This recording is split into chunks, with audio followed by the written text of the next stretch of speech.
guys, nagre-release po tayo ng tubig dito sa defrost tank for maintenance. Yan, papalit tayo ng tubig at isprayan po natin ng pressure water para maalis po yung dumi sa loob na naipon. Yan guys, samahan po kami at maraming salamat po. God bless.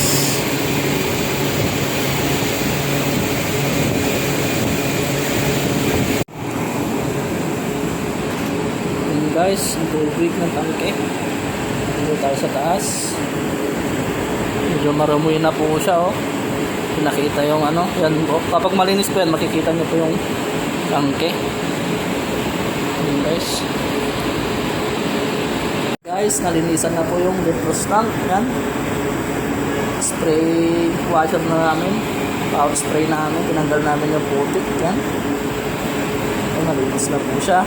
Tapos refillan namin ng bagong tubig, yung malinis para sa mga machine pag nag-defrost. Yan yung defrost pipe nya, yan, papunta dun sa evaporator dun sa loob. Yan, pinalumabas dun sa tangke. Yan, marami pang ano. Yan,